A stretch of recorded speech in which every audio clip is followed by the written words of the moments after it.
की भूतिया चुड़ैल की कहानी।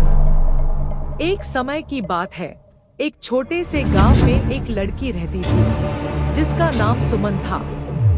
वह बहुत सुंदर थी और गांव के सभी लोग उसकी तारीफ करते थे। लेकिन सुमन के जीवन में दुखों की कमी नहीं थी। उसके माता पिता बचपन में ही गुजर गए थे और वह अपनी बूढ़ी दादी के साथ रहती थी। गांव के पास एक घना जंगल था। उस जंगल के बारे में कहा जाता था कि वहां रात के समय अजीब अजीब आवाजें आती हैं। लोग कहते थे कि वहां एक चुड़ैल रहती है।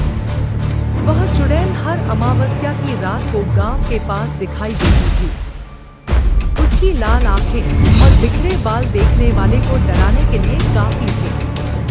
गांव के लोग उससे डरते थे और रात को बाहर निकलने से कतराते थे। एक बार सुमन को किसी काम से अपने चाचा के घर जाना पड़ा। चाचा का घर गांव के दूसरी तरफ था और वहां जाने के लिए जंगल से होकर गुजरना पड़ता था। वह दिन अमावस्या की रात थी। दादी ने उसे मना किया, लेकिन सुमन को मजबूरी में जाना पड़ा। सुमन जंगल में घुसते ही डरने लगी। चारों तरफ अंधेरा और सन्नाटा था। पेड़ों की सरसराहट से उसे अजीब सा डर महसूस हो रहा था। अचानक उसे एक तेज हवा का झोंका महसूस हुआ। उसने देखा कि सामने एक सफेद साया खड़ा था। वह चुड़ैल थी।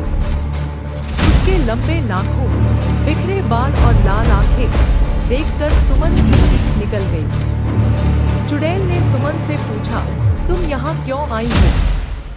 क्या तुम्हें नहीं पता कि मैं इस जंगल की रानी हूँ? सुमन ने डरते हुए कहा, मुझे माफ कर दो। मुझे अपने चाचा के घर जाना है। मैं यहाँ से जल्दी निकल जाऊंगी।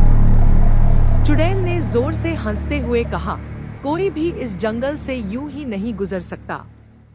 तुम्हें अपनी जान देनी होगी। सुमन ने हिम्मत जुटाई और चुड़ैल से पूछा, तुम इतनी निर्दयी क्यों हो?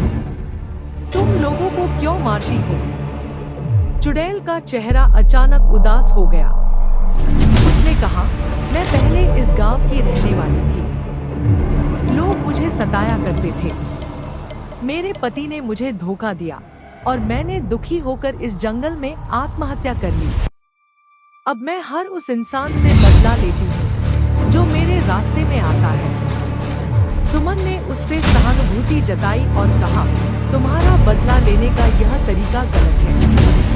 अगर तुम अपनी आत्मा को शांति देना चाहती हो तो सबको माफ कर दो। चुड़ैल सुमन की बात सुनकर शांत हो गई। उसने कहा, तुम पहली इंसान हो जिसने मेरी तकलीफ समझी। मैं तुम्हें कुछ नहीं करूँ। जाओ और गांव वालों को मेरी कहानी बताना। इसके बाद चुड़ैल गायब हो गई। सुमन ने जल्दी से अपने चाचा के घर पहुंचकर सबको यह कहानी सुनाई। धीरे धीरे गांव वालों ने चुड़ैल की आत्मा की शांति के लिए पूजा की। कहा जाता है कि उसके बाद जंगल में कभी किसी ने चुड़ैल को नहीं देखा। यह कहानी हमें सिखाती है कि सहानुभूति और दया से किसी भी समस्या का